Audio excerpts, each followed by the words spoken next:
우리 주님께서는 그리스도인들이 시대를 분별해야 한다고 말씀하셨습니다. 그렇다면 이 시대는 어떤 시대입니까? 우리 예수님께서는 하늘로조차 재림하심으로 장차 하늘에서 일어날 가장 놀라운 사건은 예수 그리스도의 재림입니다. 할렐루야.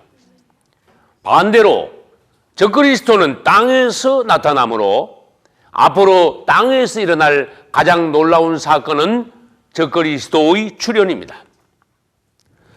우리는 예수 그리스도에 관해서도 잘 알아야 되지만 적그리스도에 대해서도 깊이 알아야 그와 맞서 승리할 수 있습니다.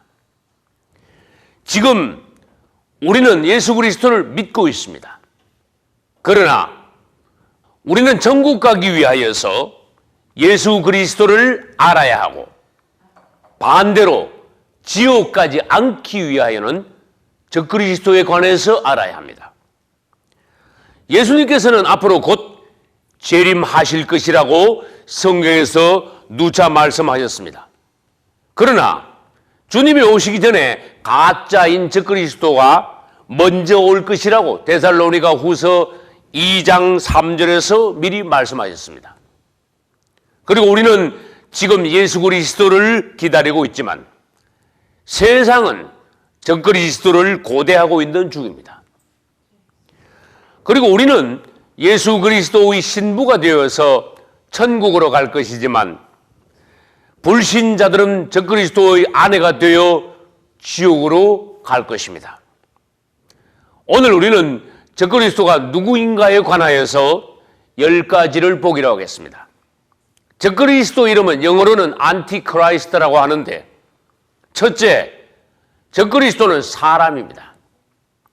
우리가 생각하면 적그리스도를 추상적인 인물이라고 생각할 수도 있으며 또 적그리스도는 어느 국가나 단체라고 생각할 수도 있지만은 적그리스도는 우리와 똑같이 육과 혼과 영을 가진 개인입니다. 인격을 가진 사람입니다. 그렇지만 성경에서 적그리스도를 자주 짐승이라고 말씀하시는데 겉으로 보기에는 온전한 사람이지만은 하나님께서 보시기에는 적그리스도는 짐승이라는 것입니다. 그것은 사단의 본성을 가진 자라는 뜻입니다. 둘째, 적그리스도는 사람은 사람이 돼 사단이 사람이 된 자입니다. 그러므로 우리는 적그리스도의 존재에 관하여서 더 깊이 알아야 됩니다. 적그리스도는 사단이 사람 된 자이므로 사단의 성육신이라고 할 수 있습니다. 그것을 다른 말로 하면은 사단의 체현이라고도 합니다. 우리 예수님이 누구십니까? 하나님이 육체가 되어 사람으로 오신 분이 우리 예수님이십니다. 할렐루야. 그러면 적그리스도는 다시 말해서 누구입니까? 사단이 육체가 되어 온 자가 적그리스도인 것입니다. 디모데전서 3장 16절에서는 육체로 오신 우리 예수 그리스도를 경건의 비밀이라고 말씀하셨습니다. 반대로 데살로니가 후서 2장 7절에서는 사단이 육체가 되어 적그리스도로 온 것을 불법의 비밀이라고 말씀하셨고 9절에서는 그것을 악한 자의 임함이라고 하셨습니다. 악한 자 사단이 육체가 되어서 왔다는 것입니다. 우리 아버지와 아들과 성령을 성삼위일체라고 합니다. 그러면 사단과 적그리스도와 거짓 선지자는 무엇입니까? 그것은 하나님을 흉내낸 성삼위일체를 흉내낸 사단의 삼위일체요 사탄 트리오라고 할 수 있습니다. 이 적그리스도는 사단 최후 최대의 걸작품입니다. 그리고 그는 초인적인 카리스마를 가진 슈퍼맨으로 올 것이요 인류 역사상 최고의 영웅으로 나타날 것입니다. 그리고 다니엘서 8장 23절에는 그 얼굴이 엄장하다고 하셨습니다. 셋째, 적그리스도의 이름 안에는 666이라는 숫자가 들어있습니다. 계시록 13장 18절에는 총명 있는 자는 그 짐승의 수를 세우거라. 그 수는 사람의 수니 곧 666이라고 말씀하셨습니다. 이것은 무슨 말씀인가 하면은 헬라어나 히브리어나 영어의 알파벳 안에는 숫자가 들어있습니다. 적그리스도가 나타나면은 적그리스도의 이름이 있습니다. 그 이름을 헬라어로 쓰거나 히브리어로 쓰거나 영어로 쓸 때에 그 알파벳 한자 한자 안에 있는 숫자를 합하면은 666이라는 수가 나온다는 것입니다. 이것이 바로 성경의 비밀입니다. 이것이 바로 누가 적그리스도인가 하는 것을 알려주시는 하나님께서 우리에게 주시는 지혜입니다. 할렐루야. 넷째, 적그리스도가 등장하면은 그때서야 교회 내의 알곡과 가라지가 분명히 가려집니다. 요한계시록 13장 8절에는 창세 이후로 생명책에 기록되지 못한 자들은 다 짐승에게 가서 경배하리라고 하셨습니다.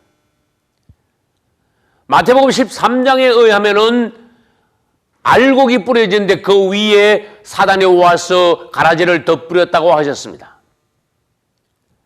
다시 말하면 교회 안에는 지금 알곡과 가라지가 함께 자라고 있다는 것입니다. 다섯째, 적그리스도는 언제 등장합니까? 성경에 의하면은 앞으로 세계의 정세는 갈수록 혼란해진다고 하셨습니다. 세계 정세가 갈수록 혼란해지면은 사람들의 마음은 위대한 지도자가 나타나서 이 땅을 잘 다스려 주기를 바라는 갈망이 있게 됩니다.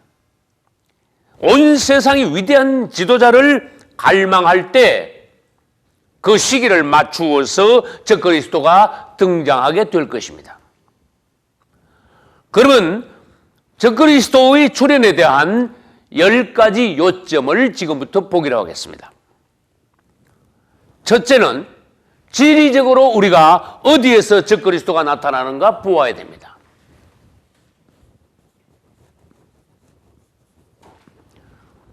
적그리스도는 온 땅, 넓은 이 세상에서 지중해 인근에서 등장하게 될 것입니다. 왜냐하면 요한계시록 13장 1절에 의하면 내가 보니 한 짐승이 바다에서 올라온다고 하셨습니다. 여러분, 신약과 구약의 주 무대는 지중해 인근입니다.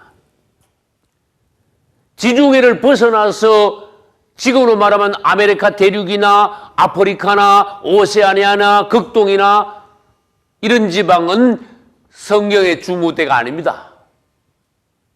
유럽도 성경의 주무대는 아닙니다. 지중해 인근에서 성경의 대부분의 사건들이 일어나고 있었습니다. 둘째, 시기적으로 한번 보겠습니다.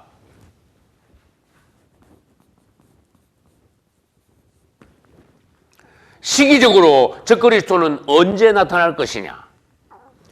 그것은 이방인의 때가 끝나고 세상 끝의 7년인 마지막 한일회가 시작되기 직전에 적그리스도가 등장할 것입니다. 이제 우리는 도표를 보고 참고를 하겠습니다. 적그리스도의 등장은 앞으로 우리의 지대한 관심사입니다. 그래서 여기 물음표를 해놨습니다. 적그리스도가 등장하면은 시대가 구분이 됩니다. 갈라집니다. 그 이전에는 이방인의 때였습니다. 그러나 적그리스도의 출현으로 말미암아 그때부터는 마지막 한일회가 된다는 것입니다. 우리는 다니엘서 9장 끝부분에 의해서 적그리스도가 등장하면은 그가 많은 사람들로 더불어 한일회 동안, 즉 7년 동안 언약을 굳게 정하겠고 다시 말하면은 적그리스도는 유대인들을 중심으로 한 사람들과 7년 평화조약을 맺는다는 것을 압니다. 그것으로 인해서 시대가 바뀐다는 것입니다. 7년 평화조약을 맺음으로써 마지막 하늘에, 즉 7년이 시작된다는 것입니다. 그래서 적그리스도는 시기적으로 말하면은 이방인의 때가 끝나고 마지막 한일회가 시작되기 직전에 나타난다는 것입니다. 적그리스도의 등장은 시대를 바꿉니다. 셋째, 혈통상으로 적그리스도는 어떤 자인가 보겠습니다.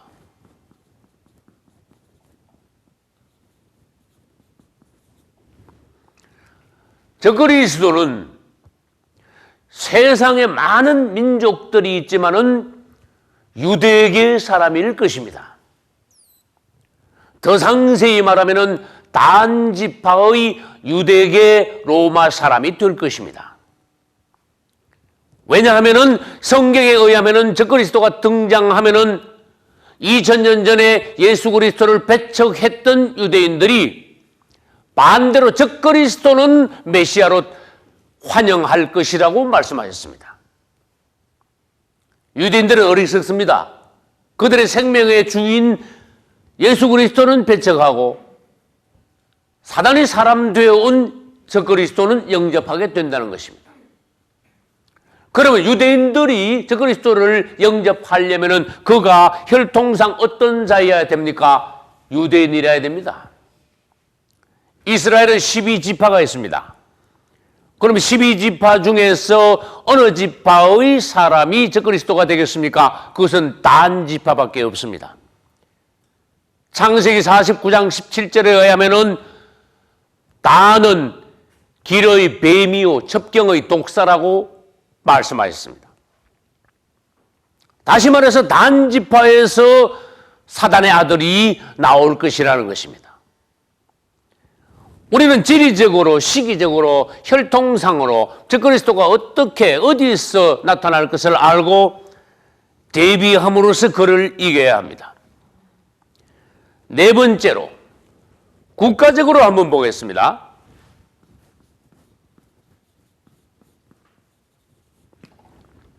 지금 세상에는 200수십 개국이 있습니다. 그 중에 어느 나라에서 적그리스도가 나오겠습니까? 아까도 말씀드렸지만은 적그리스도는 지중해 연안에 있는 옛 로마의 판도 내에서 등장할 것입니다. 그러므로 국가적으로 봐서 적그리스도는 앞으로 다시 일어날 재생 로마 제국에서 나올 것입니다. 요한계시록 13장 1절에는 적그리스도에게 머리가 7이 있고 또 10뿔이 달렸다고 했습니다. 그리고 그 10뿔에는 10면류관이 있다고 했습니다. 여러분, 10면류관이라는 것은 왕이 쓰는 왕관을 말합니다. 이제 적그리스도는 재생 로마 제국에서 황제로 나타날 것인데 장차 지중해 연안에서 10개국이 연합하여서 재생 로마 제국으로 일어날 것인데 거기서 적그리스도가 나온다는 것입니다. 그러므로 성경은 로마 제국과 적그리스도가 7머리에 10뿔이 달린 짐승이라고 한 것입니다. 여기서 우리는 로마가 적그리스도와 하나라는 것을 알아야 됩니다. 다섯 번째, 사회적으로 한번 보겠습니다.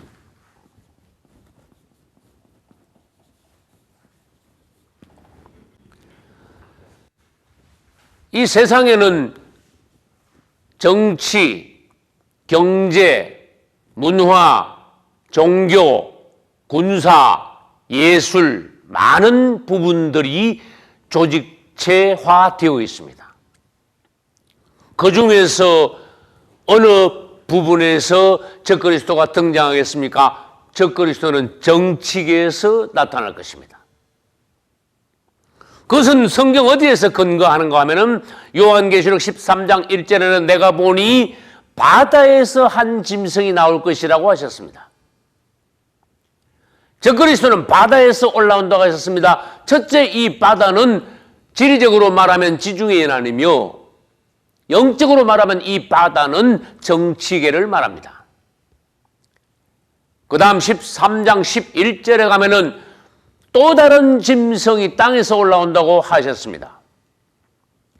이때 또 다른 짐승은 거짓 선지자를 말하며 거짓 선지자가 올라온 땅은 종교계를 말하는 것입니다.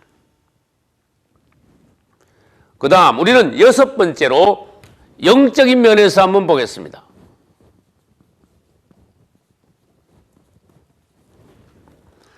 영적으로 말하면은 적그리스도는 무적행으로부터 올라올 것입니다. 적그리스도는 어디에 있다가 땅으로 올라옵니까? 무적행에 있다가 땅으로 올라옵니다.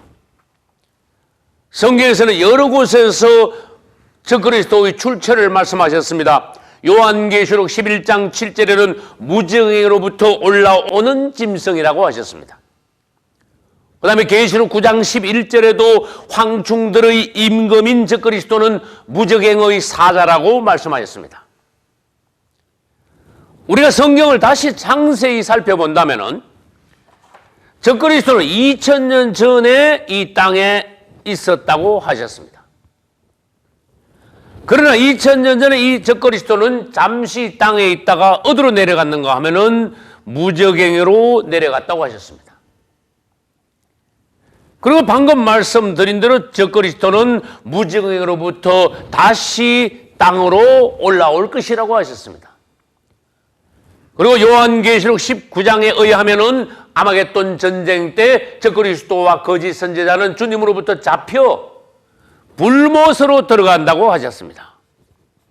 할렐루야. 적그리스도, 우리의 원수를 이기는 주님을 찬양합시다. 적그리스도의 출처가 영적으로 말하면은 무적행이지만은 그러면 일곱 번째로 육신적으로 말하면은 적그리스도는 세상에서 가장 더러운 창녀와 같은 여인의 태를 빌려서 이 땅에 올 것입니다. 여덟 번째로 연령적으로 적그리스도에 대해서 한번 보겠습니다.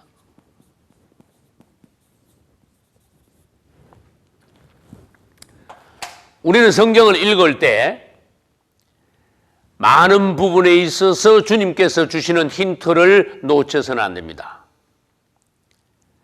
그리고 성경에서는 말씀하시기를 이전에 있던 것이 앞으로 다시 있겠다고 하셨습니다.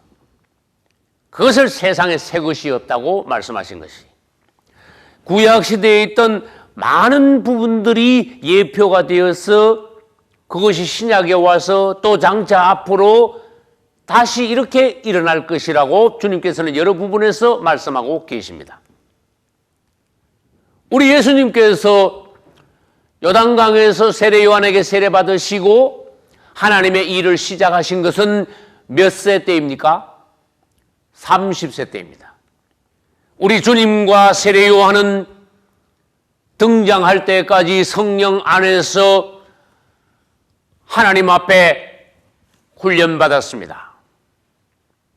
적그리스도도 30세까지 이 땅에 세상에 드러내지 않고 마귀에 의해서 훈련받을 것입니다. 적그리스도가 이 땅에 지금 이미 났다면은 어디서 무엇을 하고 있으며 적그리스도가 등장할 날이 얼마나 가까웠다는 것은 주님 오실 날이 얼마나 가까웠다 하는 것을 나타내고 있는 것이므로 우리는 이 시대를 분별해야 합니다. 그 다음 아홉 번째로 적그리스도가 신분상으로는 어떤 자인가 보겠습니다.